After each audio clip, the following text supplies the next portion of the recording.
আমি ব্যালকনির কাছে দাঁড়িয়েছিলাম। ঘরের ভেতরের দিক থেকে বৌঠানের একটা চিৎকার শুনে আমি দৌড়ে রান্নাঘরের দিকে যেতে যেতে দেখতে পেলাম আমার আগেই ব্যোমকেশ পৌঁছালো। রান্নাঘরে বৌঠান তখন তার ডান হাতটা ধরে দাঁড়িয়ে রয়েছে সামনের দিকে। তাকাতেই বুঝতে পারলাম আসলে কি হয়েছে। উনুনের ওপর থেকে গরম চায়ের বাটি নামাতে গিয়ে বোধহয় সেটা উল্টে কোনোভাবে আঙুলের ওপরে পড়েছে। বৌঠানের হাতের দিকে তাকাতেই দেখতে পেলাম খানিকটা জায়গা ফুলে এসেছে, সামান্য ফোসকা মতো পড়ে গেছে। পুঁটিরাম দেখতে পেয়ে তাড়াতাড়ি পাশের ঘর থেকে মলম নিয়ে এলো। ব্যোমকেশ একটা কাপড় দিয়ে হাত পরিষ্কার করে তাকে মলম লাগিয়ে দিল। তারপর বলল, একটু দেখে কাজ করলেই তো হয়। কাজ করার সময় মন কোথায় থাকে তোমার, বলো তো? বৌঠান হাতের ব্যথায় বোধহয় কাতর হয়ে গিয়েছিলেন। সেভাবেই বলল, আমি কি করব, হঠাৎ করে বঁটিটা সারাশি থেকে ফসকে তারপর আমার হাতের উপরে এসে পড়লো। সেটাই তো বলছি, এমনভাবে কাজ করো কেন যে বিপদ বেড়ে যায়। থাক, এখন আর তোমায় কিচ্ছু করতে হবে না, ঘরে যাও, গিয়ে একটু বসো, দেখো হাতের ফোসকাটা কমে নাকি। রামদয়ালও ব্যোমকেশের কথায় বলে উঠল, হ্যাঁ বৌদিমণি, ঘরে যাও, বাকি যা রান্না আছে আমি সেরে নিচ্ছি, তোমার আর কিছু কাজ করতে হবে না। না না, আমি ঠিক আছি, কিছু হবে না। আবার সেই জোর করবে? তোমায় বললাম না এখন আর কিচ্ছু করতে হবে না, চলো ঘরে চলো। ব্যোমকেশ বৌঠানকে একরকম জোর করে সেখান থেকে ঘরে নিয়ে গেল। এমন একটা ঘটনা যে ঘটে গেল সে ব্যাপারটা আমি হজম করে নিলাম, কারণ বড়সড় তেমন কিছু ঘটেনি। বৌঠানের হাতের ফোসকা কয়েকদিনই থাকবে, তারপর ঠিক হয়ে যাবে। আর যেটা হয়েছে সেটা নিয়ে তো আর এখন বেশি ভেবে লাভ নেই। তাই আমিও হাঁটতে হাঁটতে আবার ব্যালকনির কাছে গিয়ে দাঁড়ালাম। এখন বিকেলের সময়। বৌঠানকে আসলে চায়ের ফরমাইজটা আমিই করেছিলাম, তাই একটু খারাপ লাগছিল। চা করতে গিয়ে যে এমন একটা দুর্ঘটনা ঘটে যাবে সেটা আমি কি করে জানব। চুপ করে বসে বাইরের দিকে তাকিয়ে রয়েছি, এমন সময় দেখতে পেলাম এক ভদ্রলোক আমাদের বাড়ির গেটের সামনেটা ঠিক দাঁড়িয়ে এদিক ওদিক তাকাচ্ছে। বোধহয় তিনি কিছু একটা খুঁজছেন। আমি একটু অপেক্ষা করে ব্যালকনির উপর থেকেই হাত দিয়ে বললাম, ও মশাই, কাউকে খুঁজছেন নাকি? ভদ্রলোক আমার গলা শুনে আমার দিকে তাকালেন, তারপর বাড়ির ভেতরে খানিকটা ঢুকে এসে বললেন, মশাই, বলছিলাম এখানে ব্যোমকেশ বক্সির বাড়ি কোনটা? এমন কিছু একটা আন্দাজ আমি মনে মনে করেছিলাম, তাই একটু হেসে বললাম, একদম ঠিক জায়গাতেই এসেছেন। নিচের দরজা খোলা আছে, উঠে পড়ুন, তারপর সিঁড়ি বেয়ে দোতলায় আসুন। ভদ্রলোক বোধহয় আমার কথায় একটু স্বস্তি পেলেন। তিনি সোজা এসে নিচের তলা দিয়ে ঘরের ভেতরে ঢুকলেন। আমি ব্যালকনির সামনেই দাঁড়িয়ে রইলাম। তারপর যখন দেখতে পেলাম ভদ্রলোক সিঁড়ি দিয়ে উঠে এসেছেন, তখন তাকে নিয়ে গিয়ে ব্যোমকেশের অফিস ঘরে বসালাম। বললাম, ব্যোমকেশ বক্সিকে কেন খুঁজছেন বলুন তো? কোনো কেসের ব্যাপারে নাকি? আপনি কি ব্যোমকেশ বক্সি? না না, আমি ব্যোমকেশ বক্সি নই। আমি ব্যোমকেশ বক্সির বন্ধু অজিত বন্দ্যোপাধ্যায়। আপনি একটু অপেক্ষা করুন, আমি ব্যোমকেশকে পাঠিয়ে দিচ্ছি। কথাটা বলে ভদ্রলোককে অফিস ঘরে বসিয়ে দিয়ে আমি বাইরে বেরিয়ে এলাম। ব্যোমকেশকে বোধহয় তার ঘরেই পেয়ে যাব। ঘরের দরজাটা বন্ধ রয়েছে, তাই দেখে আমি দরজায় একবার নক করলাম। তারপর বললাম, এই ব্যোমকেশ, তোমার সাথে দেখা করতে এক ভদ্রলোক এসেছেন। ওনাকে তোমার অফিস ঘরে বসিয়েছি, তুমি কি একবার আসবে? একটু পরেই ভেতর থেকে ব্যোমকেশের গলা ভেসে এলো, অমরজিৎ, তুমি কি ভদ্রলোককে বসতে বলো, আমি এক্ষুনি আসছি। এমন একটা সময় ব্যোমকেশের যে আসতে খানিকটা সময় লাগবে সেটা আমি বুঝতে পারছি না, কিন্তু ভদ্রলোকের ব্যাপারটা ব্যোমকেশ না এলে তিনি কিছু বলবেনও না, তাই ব্যোমকেশকে একটু তাড়া দিলাম। তারপর ব্যোমকেশের অফিস ঘরে এসে বসে ভদ্রলোকের দিকে তাকিয়ে বললাম, নমস্কার, আপনার নামটা কি? নমস্কার, আমার নাম ভবানীচন্দ্র ভট্টাচার্য। আমি এদিকে থাকি না, আমার বাড়ি সেই বেলুড়ের কাছে। একটা সমস্যায় পড়ে ব্যোমকেশবাবুর বাড়ির ঠিকানাটা জোগাড় করে খুঁজতে খুঁজতে এসে পড়েছি।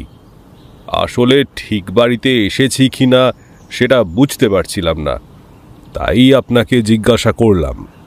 না না, সে ঠিক আছে, কোনো সমস্যা নেই। আপনি একটু বসুন, ব্যোমকেশ আসুক, তারপর না হয় আপনি আপনার সমস্যাটা খুলে বলবেন। এখন আমায় বললে আবার ব্যোমকেশকেও বলতে হবে। আপনাকে শুধু শুধু দুবার করে একই কথা বলতে বলবো না। আপনি অজিত বন্দ্যোপাধ্যায়, তার মানে আপনি সে যে ব্যোমকেশবাবুর সমাধান করা রহস্যের ব্যাপারগুলোকে নিয়ে উপন্যাস লেখেন, তাই না? আপনার একটা বই বোধহয় আমি হাতে পেয়েছিলাম। আসলে আমার পাশের বাড়িতে একটি ছেলে আছে যে আপনার সমস্ত বই পড়ে। তা আপনার বই আমি পড়েও দেখেছি, বেশ ভালো লেখেন আপনি। বলতে লজ্জা নেই, ভদ্রলোকের কথা একটু বেশ ভালোই লাগলো। আমি কিছু একটা বলতে যাব, তার আগেই ব্যোমকেশ ঘরের পর্দা ঠেলে ঢুকে পড়ল। তাকে দেখেই ভদ্রলোক নমস্কার করলেন। ব্যোমকেশও লোকটিকে নমস্কার করে আমার পাশের চেয়ারটায় বসল। তারপর বলল, বলুন ভবানীবাবু, আপনার সমস্যাটা ঠিক কী? আচ্ছা, আশা করি আমার বাড়ি চিনে আসতে আপনার বেশ খানিকটা অসুবিধা হয়েছে, তাই না? ব্যোমকেশের কথায় ভবানীচন্দ্রবাবু ওখানে একটু অবাক হয়েই বোধহয় ব্যোমকেশের দিকে তাকিয়ে বললেন, হ্যাঁ ব্যোমকেশবাবু, কিন্তু আপনি কি করে ব্যাপারটা বুঝতে পারলেন? এমন কিছু না, আপনার পায়ের কাছে লেগে থাকা ধুলো যেভাবে লেগেছে তাতে বোঝা যায় আপনি বেশ অনেকটা রাস্তায় হাঁটাহাঁটি করেছেন। এক্ষেত্রে দুটো জিনিস হতে পারতো। এক, আপনি হয়তো অনেকটা দূর থেকে হেঁটে এসেছেন, আর না হয় কোনো কারণে আপনাকে অনেকক্ষণ হাঁটাহাঁটি করতে হয়েছে। আপনি এদিকার লোক নন, তার একটা আন্দাজ করতে পারছি, তাই বললাম আর কি। আসলে আমি অনেকটা রাস্তা হেঁটেই এসেছি, তাই বোধহয় পায়ের ধুলো লেগেছে। আর আপনার বাড়িটা খুঁজতে অনেকটা সময়ও লেগেছে। একজনকে জিজ্ঞাসা করলাম, সে এমন রাস্তা বলে দিল যে আমি ঘুরতে ঘুরতে অন্যদিকে পৌঁছে গেছি। তারপর আবার সেখান থেকে উল্টো পথে হেঁটে আসতে হলো খানিকটা। তা সে যাই হোক, আসতে যখন পেরেছি তখন আর কোনো ভাবনা নেই। আমি একটা সমস্যায় পড়েছি ব্যোমকেশবাবু, আমায় সেই সমস্যা থেকে উদ্ধার করে দিতে হবে। হয়তো ব্যাপারটা আপনার কাছে তেমন গুরুত্বপূর্ণ নাও হতে পারে, কিন্তু আমার কাছে বেশ সমস্যার। যতক্ষণ না পর্যন্ত আপনি আমায় সমস্যার কথাটা খুলে বলবেন ততক্ষণ আমি কিছুই বুঝতে পারবো না ভবানীচন্দ্রবাবু। আপনি আপনার সমস্যাটা খুলে বলতে শুরু করুন, ততক্ষণে চাও চলে আসবে। চায় আপত্তি নেই নিশ্চয়ই? ভবানীচন্দ্রবাবু মাথা নাড়লেন। তারপর নিজের পরনে থাকা পাঞ্জাবির বুক পকেট থেকে একটা ছোট্ট লাল রঙের বাক্স বার করে আমাদের সামনের টেবিলের উপরে রাখলেন। তারপর বললেন, এই বাক্সটা ব্যোমকেশবাবু, এই বাক্সটা আমায় অদ্ভুত সমস্যায় ফেলেছে। ব্যোমকেশ লাল রঙের বাক্সটা হাতে তুলে নিল। তারপর সেটা খোলার চেষ্টা করতে লাগলো। স্পষ্ট বোঝা যাচ্ছে যে বাক্সটা মাঝখান থেকে খুলে যায়, কিন্তু ব্যোমকেশ অনেক চেষ্টা করেও সেটা খুলতে পারল না। ব্যাপারটায় আমি অবাক হয়ে গেলাম। ব্যোমকেশ প্রথমে টেনে খোলার চেষ্টা করলেও তারপর সেটাকে মোচড় দিল। উল্টো দিক থেকেও খোলার চেষ্টা করলো, কিন্তু কোনোভাবেই সেটা খুলতে চায় না। ব্যোমকেশের কাছে ব্যাপারটা দেখে আমি সেটা তার কাছ থেকে নিলাম। তারপর আমিও সেটা খোলার চেষ্টা করলাম, অথচ স্পষ্ট বোঝা যাচ্ছে বাক্সটা মাঝখান থেকে খুলে যাওয়ার কথা, কিন্তু সেটা তো খুলছে না। আমাদের কার্যকলাপ দেখেই ভবানীচন্দ্রবাবু বলে উঠলেন, বললাম না ব্যোমকেশবাবু, এই বাক্সটা বড় অদ্ভুত। বাক্সটা আমি অনেকবার খোলার চেষ্টা করেছি, কিন্তু কিছুতেই খুলতে পারিনি। বাক্সটা আপনি কোথায় পেয়েছেন? সেটাই তো আসল কথা ব্যোমকেশবাবু। বাক্সটা আমার বাড়িতেই ছিল। বেলুড়ে যেখানে আমার বাড়ি, সেখানে আমার বাড়ির দোতলায় একটা চিলেকোঠার ঘর রয়েছে। সেখানে জিনিসপত্র সমস্ত কিছু থাকে। আমার বাড়িতে আমার স্ত্রী, আমার ছেলে সবাই রয়েছে। তাছাড়া আমার বাড়ির নিচের তলাটা ভাড়া দেওয়া। আপনি আমার বাড়ি দেখলেই বুঝতে পারবেন। তা সেই ভাড়ার টাকাতেই আমার কোনো রকমে চলে আর কি। তাছাড়া আমার ছেলেও কাছেই একটা দোকানে কাজ করে। মোটামুটি আমাদের সংসার চলে যায়। সমস্যার কথা হলো, চিলেকোঠার ঘরে সেখানে অন্যান্য জিনিসপত্রের মধ্যে আমি এই ছোট বাক্সটা পড়ে থাকতে দেখতে পাই। কৌতূহল বশে বাক্সটা তুলে বার করে এনেছিলাম। ভেবেছিলাম এমন বাক্স তো সোনার গয়নার দোকান থেকে দেয়, ছোট কিছু থাকতে পারে এর মধ্যে। বাক্সটা তুলে এনে নিজের ঘরে রাখি। তারপর বাক্সটার কথা ভুলেই গিয়েছিলাম। কিন্তু এর পরে হঠাৎ বাক্সটার কথা মনে পড়তেই আমার ঘরে টেবিলের ড্রয়ারটা খুলে বাক্সটা বার করতে গিয়ে দেখি সেটা সেখানে নেই। বাক্সটা আমি নিজেই ওখানে রেখেছিলাম, আমার স্পষ্টভাবে মনে আছে। তাহলে সেটা গেল কোথায়? বাক্সটা আমি আমার ঘরে খুঁজে দেখি, কিন্তু কোথাও নেই। বাক্সটা ড্রয়ার থেকে বার করে অন্য কোথাও রেখে দিতে পারি, কিন্তু সেটা তো ঘরেই থাকবে, আর ঘর থেকে তো সেটা কেউ নিয়ে যাবে না। বাক্সটার এমন অদ্ভুতভাবে হারিয়ে যাওয়ার কথাটা আমি কেমন যেন মেনে নিতে পারছিলাম না। কথাটা আমি আমার স্ত্রী এবং ছেলেকে জানাই। তারা সকলেই বলে তারা কোনো বাক্স দেখেনি। পরদিন সকালে সিঁড়ি দিয়ে নিচের দিকে নামতে যাচ্ছি, এমন সময় দেখতে পেলাম বাক্সটা সিঁড়ির এক পাশে রয়েছে। তখনই মনে পড়ে, আরে এটা তো সেই বাক্স যেটা আমি খুঁজে চলেছিলাম। বাক্সটা তুলে নিয়ে নিজের ঘরে যাই। তারপর বাক্সটা খোলার অনেক চেষ্টা করি, কিন্তু কিছুতেই বাক্সটা খোলে না। এমনটা কি করে হলো? বাক্সটা দেখে বোঝা যাচ্ছে যে বাক্সটা খোলা যায়, অথচ টেনে কিংবা মোচড় দিয়ে কোনোভাবেই সেটা খোলা যাচ্ছে না কেন? বাক্সটা আমার ঘরে টেবিলের ড্রয়ারে আবার রেখে দিই। বাক্সটা আমার কানের কাছে নিয়ে নাড়িয়ে দেখেছিলাম, তার মধ্যে কিছু নেই। কিন্তু একটা ব্যাপার মনে হয়, যখন বাক্সটা প্রথমে যখন চিলেকোঠার ঘরে খুঁজে পাই, তখন বাক্সটা একবার নাড়িয়ে দেখেছিলাম। মনে হয়েছিল তার ভেতরে কিছু একটা আছে, সেটা নড়েছিল। এখন তার মধ্যে কিছুই নেই, অথচ বাক্সটা খুলে দেখতেও পারছি না তার মধ্যে কিছু আছে নাকি। সেই ব্যাপারটা আমি আর বাড়ির কাউকে জানাইনি। আজ আসলে একটা কাজে আমার এদিকে আসতে হয়েছিল, তা যাওয়ার সময় আপনার কথা মনে হতে ভাবলাম আপনার কাছে একবার বাক্সটা নিয়ে আসি, যদি কিছু জানা যায়। তাই আপনি হয়তো মনে করবেন এমন একটা অদ্ভুত ব্যাপার নিয়ে কেউ আপনার কাছে আসে নাকি, কিন্তু আমার মনে হচ্ছে এই বাক্সটার মধ্যে কিছু একটা ছিল, আর সেটা এই বাক্সটার মধ্যে থেকে কেউ বার করে নিয়েছে। কিন্তু সেটাই যদি হবে, তাহলে এখন এই বাক্সটা খোলা যাচ্ছে না কেন? সত্যি বলতে ব্যোমকেশের হাত থেকে বাক্সটা তুলে নিয়ে আমি অনেকবার চেষ্টা করেছিলাম, কিন্তু কিছুই বুঝতে পারিনি। ব্যোমকেশ ঠিক সেই সময় একটা অদ্ভুত কাণ্ড করল। বাক্সটা নিজের নাকের কাছে নিয়ে এসে যেন গন্ধ শুকতে রাখল। ব্যোমকেশের এমন অবস্থা দেখে আমি আর ভবানীচন্দ্রবাবু দুজনে অবাক হয়ে তাকিয়ে রইলাম। ব্যোমকেশ যখন একটু পরে ভবানীচন্দ্রবাবুর দিকে তাকালো, তখন তার মুখে হাসি ফুটেছে। ব্যোমকেশ হাসতে হাসতে বাক্সটা সামনে টেবিলের ওপর রেখে দিয়ে বলল, ব্যাপারটা আমার মাথাতেই আসেনি অমরজিৎ। আমি শুধু শুধু বাক্সটা খোলার চেষ্টা করে চলেছি। বাক্সটা এভাবে খুলবে না, বাক্সটা ভাঙতে হবে, না ভাঙলে বাক্স খুলবে না। কিন্তু আপনি বোধহয় চাইবেন না আপনার এই বাক্সটা ভাঙি আমি, তাই তো? কিন্তু ব্যোমকেশ বাবু, আসলে কি বুঝতে পারলেন আপনি বলুন তো? আমি তো কিছুই বুঝতে পারিনি। বাক্সটা থেকে একটা অদ্ভুত গন্ধ আসছে বটে, তবে সেটা কিসের গন্ধ? এটা হলো এক ধরনের আঠা। এই আঠা প্লাস্টিক জাতীয় কোনো কিছু জুড়ে দিতে কাজে লাগে। যতদূর মনে পড়ে, এই সমস্ত আঠা ব্যাগ তৈরি কিংবা প্লাস্টিকের জিনিসপত্র তৈরির কারখানায় ব্যবহার করা হয়। সেই আঠা দিয়ে খুব সুন্দরভাবে এই বাক্সের মুখটা আটকানো হয়েছে। কাজটা এত পরিষ্কারভাবে করা হয়েছে যে বাইরে থেকে আঠার কোনো চিহ্নই পাওয়া যাবে না। আর আঠার গন্ধ বেশ কম, আর একটু অল্প, তাই চট করে গন্ধটা বোঝাও যাবে না। এই বাক্সটা ভেঙে ফেললে বোঝা যাবে এর ভেতরে কি ছিল, অথবা এর ভেতরে বর্তমানে কি আছে। তার আগে পর্যন্ত আপনি কিছুই বুঝতে পারবেন না। এবার আপনি বলুন তো, আপনার ওই টেবিলের ড্রয়ার থেকে বাক্সটা তুলে নিতে পারে এমন কেউ রয়েছে? ব্যোমকেশ বাবু, ড্রয়ার থেকে কেউ বাক্সটা বার করে নিলে, সেটা যদি আমার বাড়ির কেউ হতো, তাহলে নিশ্চয়ই আমায় বলতো। এটা আমার কাছে এত দামি কিছু তো নয় যে মিথ্যে কথা বলতে হবে। এমনটা কিন্তু হয়ে থাকতে পারে ভবানীচন্দ্রবাবু। কেউ বাক্সটা ওখান থেকে বার করে নিয়েছিল অন্য কোনো কাজে, তারপর সেটা হারিয়ে যাওয়ায় এখন আর সে কথা কেউ স্বীকার করতে চাইছে না।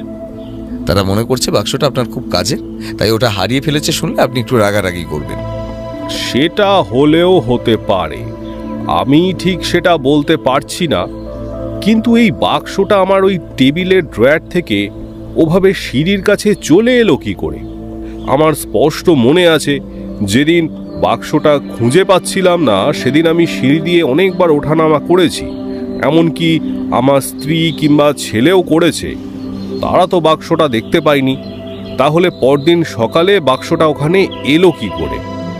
শুধু এটার জন্য আপনি এতটা চিন্তিত হয়ে পড়ছেন বলে আমার কিন্তু মনে হচ্ছে না। ভবানীচন্দ্রবাবু ব্যোমকেশের কথা এবারে সামান্য হেসে ফেললেন।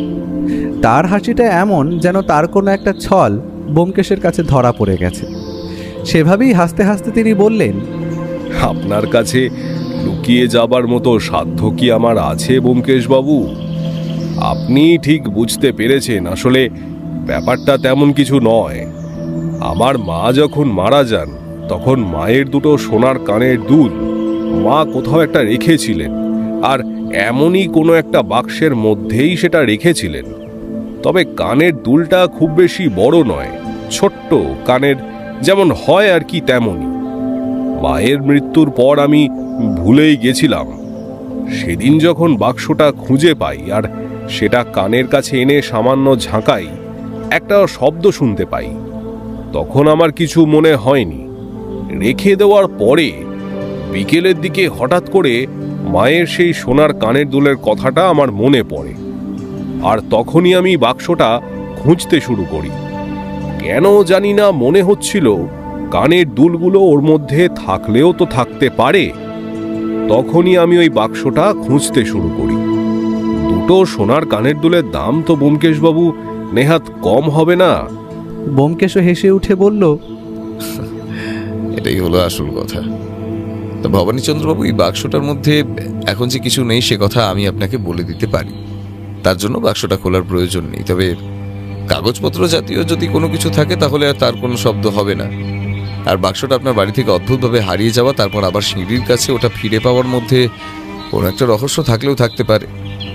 আর আপনার মায়ের কানের দুল যদি এর মধ্যে থেকে থাকে তাহলে সেই সময়ের মধ্যে চুরিও যেতে পারে। আপনার বাড়িতে গিয়ে আপনার বাড়িটা একবার দেখা দরকার, আর আপনার বাড়ির লোকের সঙ্গে কথা বলা দরকার। প্রয়োজন হলে আপনার বাড়ির ভাড়াটেদের সঙ্গেও কথা বলা দরকার। বোধহয় তাতে কিছুটা সাহায্য হবে, কিন্তু আজ তো সময় হবে না ভবানীচন্দ্রবাবু। আজ আমি একটু ব্যস্ত রয়েছি। কাল সকালে আমি আপনাদের বাড়িতে যাই। আপনি আপনার বাড়ির ঠিকানাটা আমায় লিখে দিয়ে যান শুধু। আর যদি টেলিফোন থাকে তাহলে টেলিফোন নাম্বারটা লিখে দিয়ে যান। ভবানীচন্দ্রবাবু টেলিফোন নাম্বার দিতে পারলেন না, কারণ তার বাড়িতে টেলিফোন নেই। তবে তার পাশের বাড়ির এক ভদ্রলোকের টেলিফোন নাম্বার তিনি দিয়েছিলেন। যদি তেমন প্রয়োজন হয় তাহলে সেই নাম্বারে টেলিফোন করলেই তাকে পাওয়া যাবে। আর তার বাড়ির ঠিকানাটা ভালোভাবে লিখে দিয়ে তিনি যাওয়ার আগে আরও একবার বললেন, ব্যোমকেশবাবু, এই ব্যাপারটা কিন্তু একটু দেখবেন। আমি অনেক আশা করে আপনার কাছে এসেছি, আমায় নিরাশ করবেন না। কোনো চিন্তা করবেন না ভবানীচন্দ্রবাবু, আমি কালই আপনার বাড়িতে যাচ্ছি। আজই যেতাম, আসলে আমার বাড়িতে আজ একটু সমস্যা হয়েছে, তা না হলে যাওয়াই যেত। কাল গেলে আমার মনে হয় খুব একটা অসুবিধা হবে না। তবে এর মধ্যে আপনি একটা কাজ করবেন, আপনি আপনার বাড়ির লোকেদের সঙ্গে আর আপনার ভাড়াটেদের সঙ্গে ওই বাক্সটা নিয়ে একবার কথা বলে রাখবেন। দেখবেন তাদের কাছ থেকে জানতে পারেন নাকি আর কি কি কথা হলো, তারা কি জানালো, সেই সমস্ত কিছু মনে রাখবেন। সেটা আমাদের এই কেসে কিন্তু কাজে লাগতে পারে। ভদ্রলোক ব্যোমকেশকে আর আমাকে আরও একবার নমস্কার করে ঘর থেকে বেরিয়ে গেলেন। আর তিনি চলে যেতে আমি বললাম, ব্যোমকেশ, তুমি কি এই কেসটা হাতে নিলে? আমার তো মনে হচ্ছে এই কেসে তেমন কিছুই নেই। এই ভদ্রলোক চিলেকোঠা থেকে দুটো সোনার কানের দুল একটা বাক্সের মধ্যে পাবেন, এটা তো আর বিশ্বাস করা যায় না। তেমন হলে তো তিনি এটা আগেই পেয়ে যেতেন। মাঝে মাঝে এমনটা হয় ভাইয়া। এমন কোনো জিনিস আমাদের চোখ থেকে মাঝে মাঝে এড়িয়ে যায় যেটা আসলে কি তার সম্পর্কে আমাদের সঠিক ধারণা থাকে না। ভবানীচন্দ্রবাবু আগেই বলেছেন তার মায়ের কাছে দুটো সোনার কানের দুল ছিল, সেই সম্পর্কে তিনি নিশ্চিত, কিন্তু সেটা তিনি ওনাকে দিয়ে যেতে পারেননি কোনো কারণে। আর তাই সেটা ঘরে অন্যান্য বাতিল জিনিসপত্রের সঙ্গে পৌঁছে গিয়ে থাকতেই পারে ওই লাল বাক্সটার মাধ্যমে। আর যদি কিছু না থাকে তাতেও তো কোনো সমস্যা নেই, আমাদের একবার বেরিয়ে আসা হবে, কি বুঝলে? বেলুড়ের দিকে অনেকদিন যাওয়া হয়নি। এখন উঠি বন্ধু, তোমার বৌঠানের হাতের ব্যথাটা ভালো নাকি দেখি। কাল তাহলে সকালের দিকে বের হচ্ছি আর ওই ভদ্রলোকের বাড়িতে যাচ্ছি। কথাটা বলে ব্যোমকেশ বেরিয়ে নিজের ঘরের দিকে চলে গেল। আমি বেশ কিছুক্ষণ সেখানেই বসে রইলাম। দেখতে পেলাম ব্যোমকেশ বাক্সটা টেবিলের উপরেই রেখে গেছে। আমি সেটা নিয়ে বেশ কিছুক্ষণ খোলার চেষ্টা করলাম, কিন্তু আবার ব্যর্থ হয়ে বাক্সটা নাকের কাছে আনতে একটা অতি ক্ষীণ গন্ধ আমি নাকে পেলাম। তাহলে এই গন্ধটার জন্যই ব্যোমকেশ বলেছে আঠা দিয়ে বাক্সটা লাগানো হয়েছে। তার সাথে সাথেই একটা ব্যাপার আমার মনে হলো, যদি বাক্সটার মধ্যে আসলেই কিছু না থাকে তাহলে বাক্সটা নিয়ে হঠাৎ করে কেউ তার মধ্যে আঠা লাগাতে যাবে কেন? আর বাক্সটা ভদ্রলোকের সিঁড়ির কাছেই বা পাওয়া যাবে কেন? হয় ভদ্রলোক কোনো কথা মিথ্যে বলছেন, আর না হলে এই কেসটার মধ্যে সত্যিই কিছু একটা রয়েছে। পরদিন সকালে ব্যোমকেশ আর আমি বাড়ি থেকে বেরিয়ে একটা ভাড়ার গাড়িতে করে ভদ্রলোকের দিয়ে যাওয়া ঠিকানায় গিয়ে পৌঁছলাম। সত্যি বলতে এতদূর আসতে বেশ খানিকটা সময় লেগেছে। ভদ্রলোকের বাড়িটা বেলুড়ের কাছাকাছি নয়।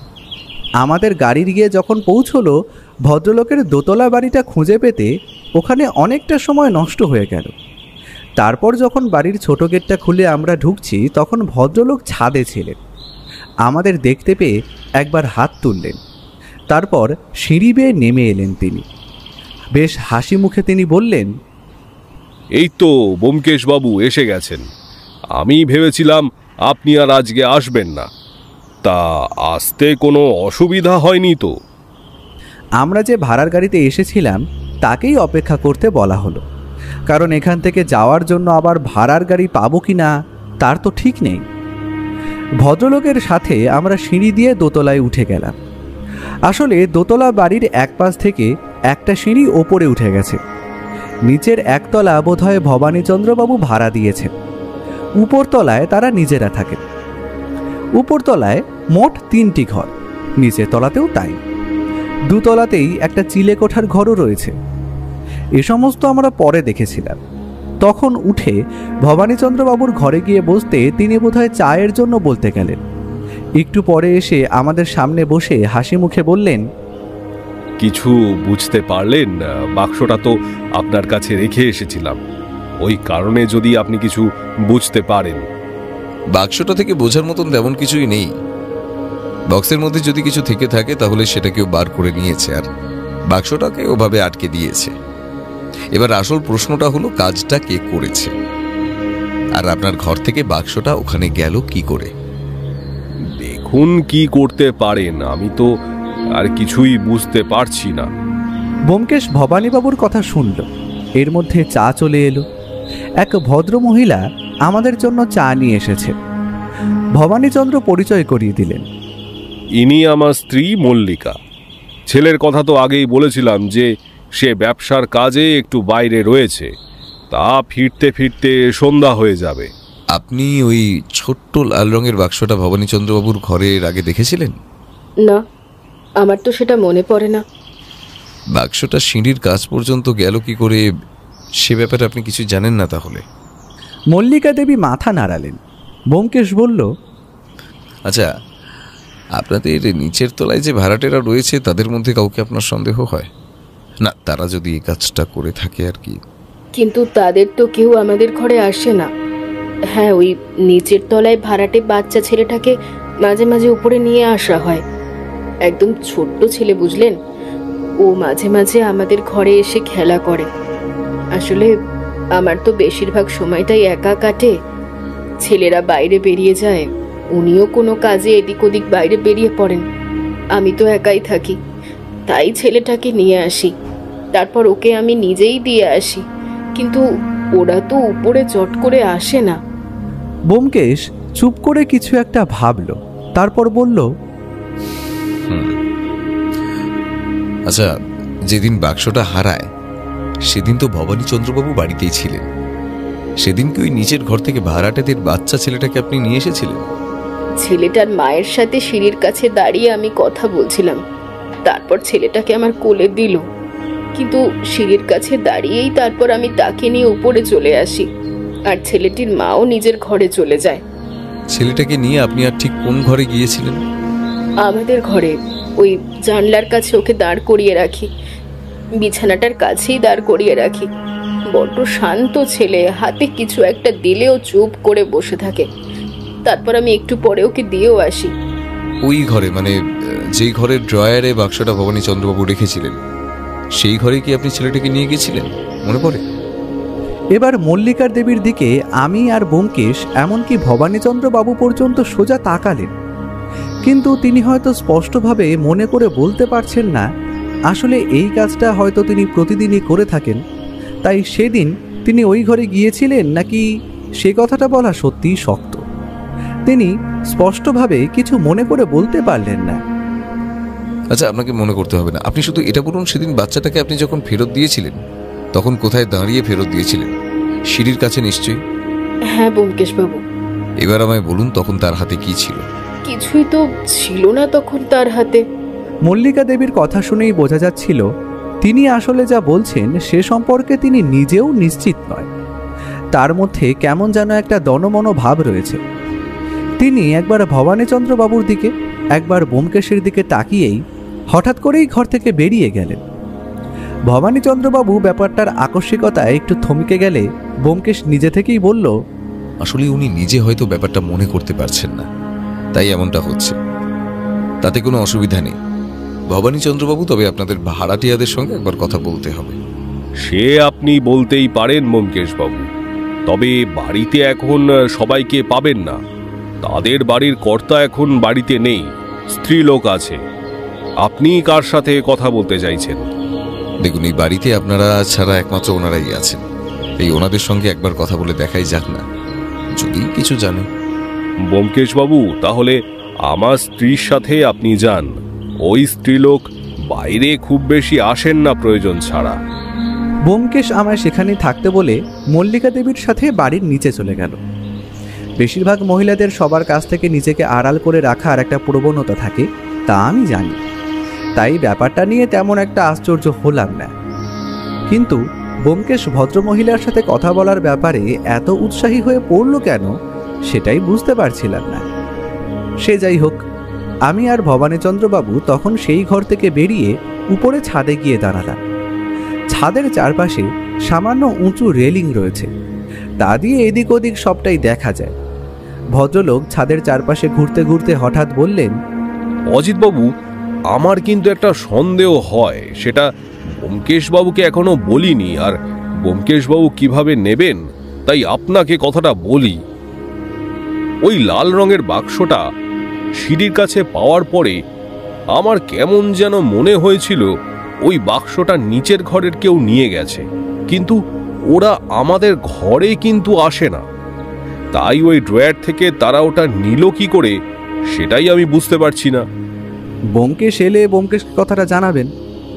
আমার মনে হয় সেও ওদেরকেই সন্দেহ করছে, তাই নিচের ঘরে ওদের সাথে কথাবার্তা বলতে গেছে। তা আপনার ছেলে কখন ফেরে? তার ফিরতে ফিরতে একরকম বিকেল হয়ে যায়। আপনাদের সাথে বোধহয় তার দেখা হবে না। ব্যাপারটা আমিও বুঝতে পেরেছিলাম যে আমাদের সাথে তার দেখা হবে না, কারণ রাত পর্যন্ত তার আমরা এখানে থাকবো না, তার আগেই চলে যেতে হবে। ছাদের এদিকে ওদিকে আমরা ঘুরতে লাগলাম। একটু পরেই ব্যোমকেশ উপরে উঠে এলো। ভবানীচন্দ্রবাবুর দিকে তাকিয়ে বলল, ভবানীচন্দ্রবাবু, আমাদের কাজ আজকের মতো শেষ হয়েছে। আপনার পাশের বাড়ির টেলিফোন করলে নিশ্চয়ই আপনাকে পাওয়া যাবে। হ্যাঁ, পাওয়া যাবে, কিন্তু মানে কাজ হলো কিছু। একটা অনুমান করতে পারছি ভবানীচন্দ্রবাবু, তবে তার জন্য আরও একটা ব্যাপার নিশ্চিত হওয়া দরকার। তবে এটা বলতে পারি যে আপনার ওই লাল বাক্সের মধ্যেই আপনার মায়ের সেই সোনার কানের দুলজোড়া ছিল। সেটাই মুহূর্তে কোথায় আছে সে ব্যাপারে কিন্তু আমি কিছুই বলতে পারবো না। ব্যোমকেশের কথা শুনে ভবানীচন্দ্রবাবু অবাক হয়ে ব্যোমকেশের দিকে এগিয়ে গেলেন। তারপর বললেন, কিন্তু ব্যোমকেশবাবু, আমার মায়ের সোনার কানের দুল তাহলে কে আমার ঘর থেকে চুরি করলো? আমার ধারণা যদি সঠিক হয় তাহলে চুরিটা হয়েছে অদ্ভুতভাবে। আসলে চোর নিজেও জানতো না যে সে চুরি করে বসেছে। আর আসল চোরকে কিন্তু শাস্তি দেওয়া যাবে না, শাস্তি দেওয়া যাবে পরোক্ষভাবে যে চুরি করেছে তাকে। ব্যোমকেশের কথায় ভবানীচন্দ্রবাবু অবাক হয়ে তাকিয়ে রইলেন। সত্যি বলতে কি, তার কোনো কথা আমি নিজেও বুঝতে পারছিলাম না। তাই বললাম, তুমি কি বলছো ব্যোমকেশ? কিছুই তো বোঝা যাচ্ছে না। এখন এর থেকে বেশি আর কিচ্ছু বোঝা যাবে না। আমায় একটা কথা বলুন তো, ভবানীচন্দ্রবাবু, আপনার নিচের ঘরের ভাড়াটিয়ার ভদ্রলোককে, যে কাছে একটা কারখানায় কাজ করে, সে কথাটা কি সত্যি? ভবানীচন্দ্রবাবু মাথা নাড়লেন। ভবানীচন্দ্রবাবুকে আশ্বস্ত করে সেখান থেকে বেরিয়ে এলাম। বাড়ি থেকে বেরোনোর সময় দেখতে পেলাম এখন নিচের ঘরের দরজা খোলা রয়েছে, আর সেখান থেকে এক ভদ্রমহিলা আমাদের দিকে তাকিয়েছিলেন। আমাদের দেখতে দরজা বন্ধ করে দিলেন। ব্যোমকেশের দিকে তাকাতে দেখতে পেলাম ব্যোমকেশের মুখে হাসি। পরদিন সকালে ব্যোমকেশ কোথায় যেন বেরিয়ে পড়ল। যাওয়ার সময় আমায় যেমন কিছুই বলে গেল না, তেমনি বৌঠানের কাছে খোঁজ নিয়ে জানতে পারলাম তাকেও কিছুই বলে যায়নি। তবে সকালে নাকি একবার থানায় টেলিফোন করে কিছু কথাবার্তা বলছিল, সেই সময় বৌঠান চা দিতে এসে শুনতে পেয়েছে। কিন্তু এত সকালে ব্যোমকেশ কোথায় বেরিয়ে পড়লো সেটাই আমি বুঝতে পারছিলাম না। তাহলে কি ভবানীচন্দ্রবাবুর কেসের ব্যাপারে কোনো নতুন সূত্র পাওয়া গেল? আমার তো মনে হয় ওই নিচের ঘরের কেউ চুরিটা করেছে। কিন্তু সেক্ষেত্রে ওই একটা জায়গাতেই আমার ভাবনা বারবার এসে ধাক্কা খাচ্ছে। ভবানীচন্দ্রবাবু, মল্লিকা দেবী সবাই বলেছেন ওরা উপরের ঘরে আসে না। নিচের ঘরের ভদ্রমহিলা সবসময় নিচের ঘরেই থাকেন, আর ভদ্রলোক থাকেন কাজে। তার ফিরতে নিশ্চয়ই রাত হয়ে যায়, তারপরে তো আর উপরের ঘরে আসার প্রয়োজন পড়ে না। তাহলে চিন্তা করলো কে আর কখন করলো। দুপুর গড়িয়ে যাওয়ার পরে ব্যোমকেশ ফিরে এলো। ফিরে এসে কোথায় বাথরুমে গেল, তারপর দুপুরের খাওয়া সেরে নিজের অফিস ঘরে বসে আমায় ডেকে পাঠালো। আমি গিয়ে তার ঘরের চেয়ারের উপরে বসতেই ব্যোমকেশ বলল, কেসের ব্যাপারে তোমার কি মনে হয়? চুরি যে কেউ করেছে সেটা তো বোঝাই যাচ্ছে, না হলে আঠা দিয়ে বাক্সটার মুখটা এমনভাবে তো আটকে দিত না। তবে চুরিটা করলো কে? আমার মনে হয় ভবানীচন্দ্রবাবুর ছেলেই এই কাজটা করেছে। দেখো, তার কাছে সময় সুযোগ সব কিছুই তো ছিল। আচ্ছা, কিন্তু সে জানবে কি করে ওর মধ্যে ভবানীচন্দ্রবাবুর মায়ের সোনার কানের দুল রয়েছে? হয়তো সে জানতো না, বাক্সটা খুলে এসে দেখতে পেয়েছিল। সেই ক্ষেত্রে সেই মুহূর্তে তো আর সে জানবে না এই বাক্সটা চিলেকোঠার ঘর থেকে পাওয়া গেছে। সেটা ছিল ভবানীচন্দ্রবাবু টেবিলের ড্রয়িং, সেখান থেকে সেটা নিয়ে নেওয়া চুরি করার সমান। সে নিশ্চয়ই যদি কানের দুলটা দেখেও থাকতো তাহলে বাড়িতে কাউকে জিজ্ঞাসা করতো ওটা ওখানে কেন এলো। তুমি ভুলে যাচ্ছ বন্ধু, ভবানীচন্দ্রবাবুর কোনো জিনিস মানে সেটা তার ছেলেরও। তাহলে কাজটা কে করেছে? নিজের ভাড়াটিয়াদের মধ্যে কেউ কি করেছে? কিন্তু ভাড়াটিয়া দুজন ওপরে কখনোই আসে না। যদিও সিঁড়িতে দাঁড়িয়ে মল্লিকা দেবীর সঙ্গে গল্প করে, তবে ওটা সিঁড়ি পর্যন্তই, তার বেশি উনি কখনো উঠে আসেন না। তাহলে ওই ড্রয়ার থেকে নিচ পর্যন্ত বাক্সটা গেল কি করে? ব্যোমকেশের কথায় যুক্তি ছিল, তাই আমি আর কিছুই বলতে পারলাম না। ভাবতে লাগলাম। একসময় হঠাৎ করেই বললাম, তুমি তো কাল বললে চোর নাকি পরোক্ষভাবে চুরিটা করেছে, তার মানে তুমি নিশ্চয়ই জানো প্রত্যক্ষভাবে আসলে কে চুরি করেছে। আমার অনুমানে আমি সবটাই জানি ভাইয়া। এখন আমি তোমার থেকে জানতে চাইছি তোমার কি ধারণা, তাহলে বুঝবো আমার আর তোমার ধারণাটা একই কিনা। সত্যি বলতে আমি কিন্তু কিছুই ধারণা করতে পারছিলাম না। বারবার মনে হচ্ছিল এটা করলো কে, এই ঘর পর্যন্ত আসলে গিয়েছিল কে। হঠাৎ করে একটা কথা মনে পড়ে গেল। ধারণাটা অদ্ভুত, এমন একটা কথা ভাবাই যায় না, কিন্তু তবুও কথাটা হঠাৎ করে মাথায় আসতে ব্যোমকেশের দিকে তাকালাম।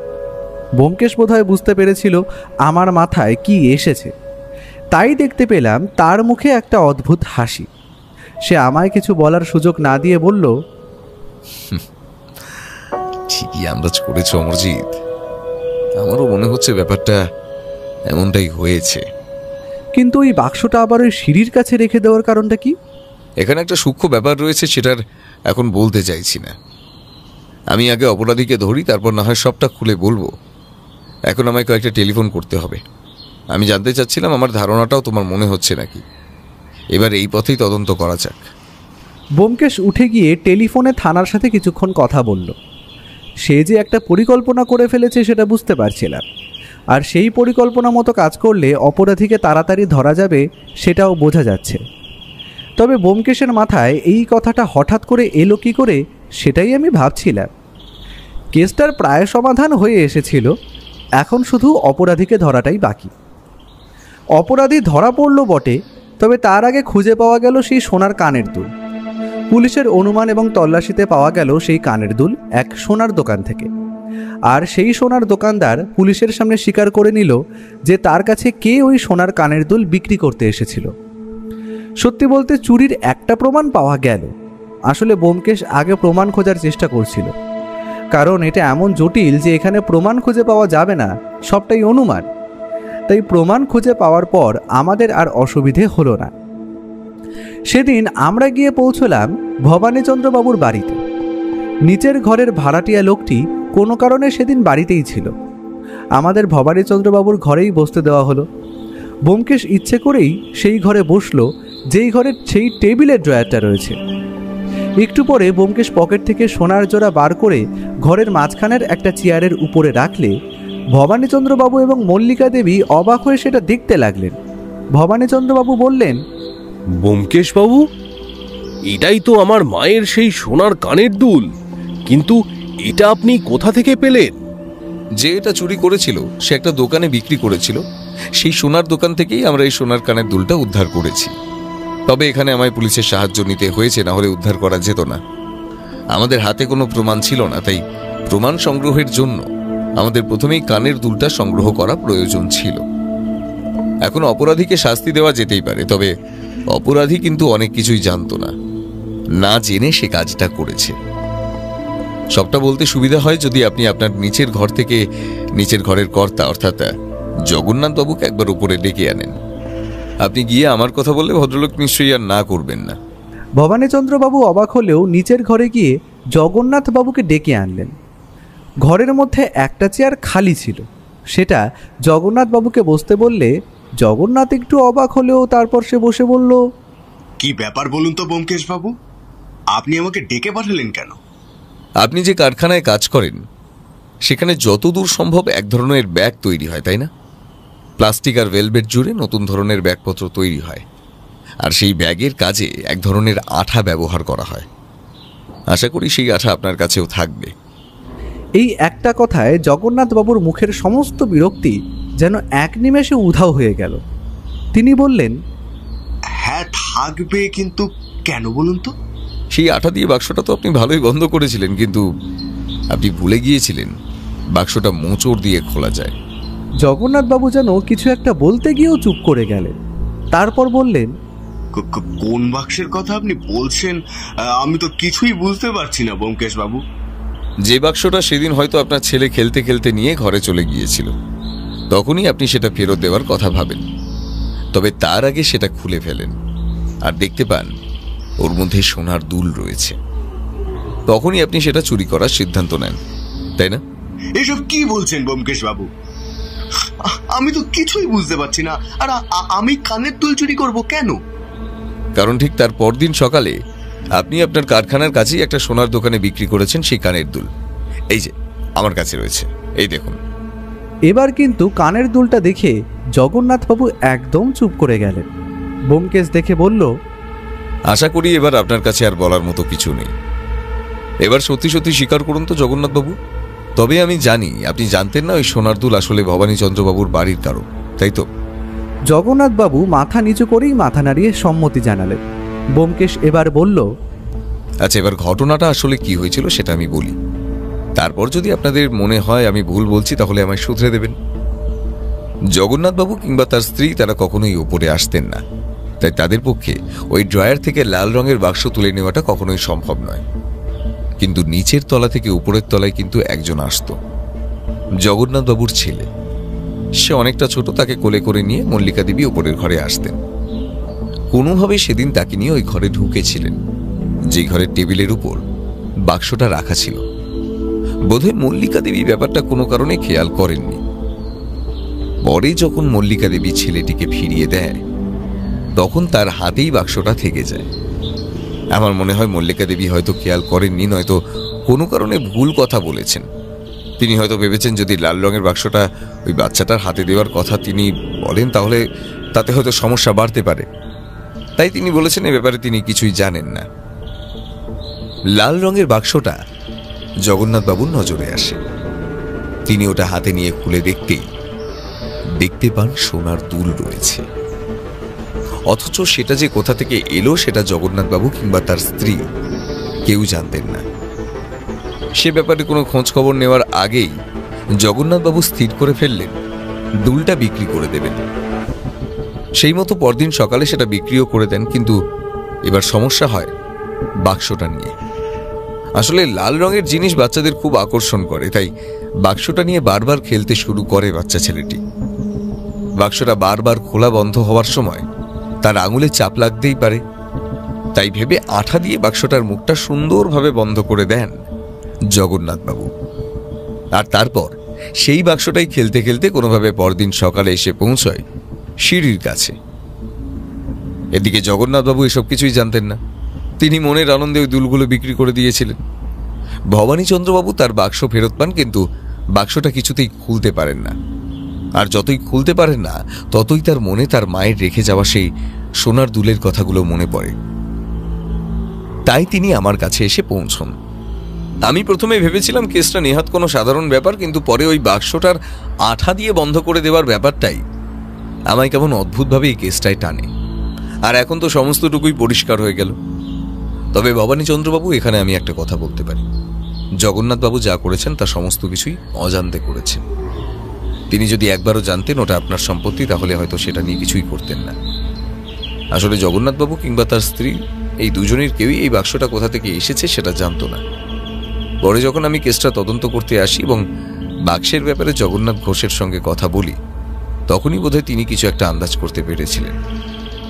তবে ততক্ষণে তো সোনার দুল জোড়া বিক্রি হয়ে গেছে। এখন তো আর তারা এসে বলতে পারেন না যে তারা এগুলো বিক্রি করে দিয়েছেন, তাই তারা চুপ করে থাকেন।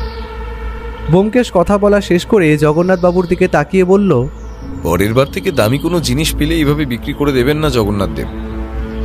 আশা করি এই শিক্ষাটা আপনার মনে থাকবে। জগন্নাথবাবু অপরাধীর মতো মুখ করে মাথা নিচু করে রইলেন। ব্যোমকেশ এবার ভবানীচন্দ্রবাবু আর মল্লিকা দেবীর দিকে তাকিয়ে বলল, দেখুন, এটা আপনাদের ব্যাপার, তাই আপনারা যা সিদ্ধান্ত নেবেন তাই ঠিক। তবে আমার মনে হয় জগন্নাথবাবু নিজের অজান্তে এই কাজটা করেছিলেন, তাই ওনাকে এবারের মতো ক্ষমা করে দেওয়াটা আপনার উচিত। আর আপনার 2 জোড়া দুল আপনি ফেরত পেয়ে গেছেন। উনি যদি নিজে এসে আমাকে বলতেন যে উনি এই কাজ করে ফেলেছেন, তাহলেও আমি ওনার উপর রাগ করতাম না ব্যোমকেশবাবু। মানুষ অজান্তে অনেক ভুলই করে থাকে, মানুষকে ক্ষমা করে দেওয়াই তো মানুষের ধর্ম, তাই না? জগন্নাথবাবু একথায় হাত জোর করে ভবানীচন্দ্রবাবুর পায়ের উপর পড়তে গেলেন, কিন্তু তার আগেই ভবানীচন্দ্রবাবু তাকে ধরে ফেললেন আর বললেন, ব্যোমকেশবাবু, আপনি যে আমার কত বড় উপকার করলেন তা আমি আপনাকে বলে বোঝাতে পারবো না। তবে আমি আপনাকে আপনার প্রাপ্য থেকে বঞ্চিত করব না। আমি খুব শিগগির আপনার বাড়িতে যাব। ব্যোমকেশ আর আমি সেখান থেকে ভাড়ার গাড়িতে করে ফিরে এলাম। সেদিন কিন্তু ভাড়ার গাড়ির টাকাটা ভবানীচন্দ্রবাবু জোর করে নিজেই দিয়ে দিলেন। আমাদের আর কিছুই বলার থাকলো না। বাড়ি ফিরে এসে ঘরে বসেছি, এমন সময় ব্যোমকেশ বলল, কি বুঝলে ভাইয়া? একটা ব্যাপার আমি কিছুতেই বুঝতে পারলাম না, তোমার হঠাৎ করে এই বাচ্চা ছেলেটিকে সন্দেহ হলো কেন? মানে সে চুরি করেছে সেটা বলছি না, সে হাতে করে ওই লাল রঙের বাক্সটা নিয়ে গেছে সেটা তোমার মনে হলো কেন হঠাৎ করে? সুযোগ বন্ধু, সুযোগ। ওই ঘরে যাওয়ার সুযোগ একমাত্র কিন্তু ছিল ওই বাচ্চা ছেলেটির। তবে এর মধ্যে আমি একবার রাতের বেলা টেলিফোন করে ভবানীচন্দ্রবাবুর ছেলের সঙ্গে কথা বলেছি, তবে সেই কাজটা করেছে বলে আমার মনে হয় না। তাই বাকি থাকলো ওই ভাড়াটিয়ারা, অর্থাৎ জগন্নাথ বাবুর ছেলে। কেসটা যে এমনভাবে শেষ হবে তা আমি অনুমান করতে পারিনি। তবুও সেই প্রথম দিন যখন ভবানীচন্দ্রবাবু বাড়িতে এসেছিলেন, তখন যেমন মনে হয়েছিল এটা একটা অতি সাধারণ অপ্রয়োজনীয় কেস, সেটা কিন্তু এখন আর মনে হলো না। সত্যি ব্যোমকেশ অনুমান ঠিকই করেছিল, এই কেসে অন্তত কিছু একটা আছে।